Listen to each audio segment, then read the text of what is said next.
Hi, I'm Jourdan Bell with Texas A&M AgriLife, and we are back at the North Plains Groundwater Conservation District's Water Conservation Center. Over this past summer, we've talked about cotton development at this locations as well as updates from other locations. And I really want to focus today on irrigation management later in the season. Now that we are in September, it's time for us to really start thinking about our harvestable yield and how much the irrigation is actually contributing to the final yield.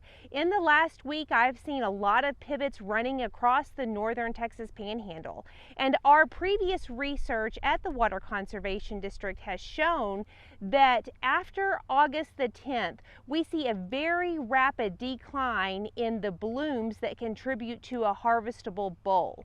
So at this time of year, we have producers who are still irrigating, and they are wanting every boll to make a harvestable boll, or every bloom to make a harvestable boll. However, as we look at blooms from today, or even blooms from the last couple of days, what we see is that these very small bolls that are developing are not going to contribute a significant amount to our final yield.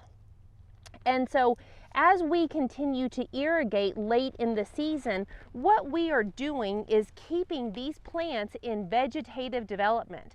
And it's very important to remember that cotton is a tree, and it does not know that in 2 to 3 weeks it's not going to have enough heat to develop the fiber on our primary bolls. So we want to make sure that we go ahead and start turning off our irrigation and start forcing this plant to dedicate its resources to these more mature bolls that are developing, because these are going to be our primary money-making bolls. We want our resources going to these bolls so that we can develop the fiber, because we have to keep in mind that the first 20 days after the bloom, we are developing the fiber length, and not until after that do we start developing our micronair. So these later blooms, we are not going to have enough time to develop the micronair or the fiber thickness,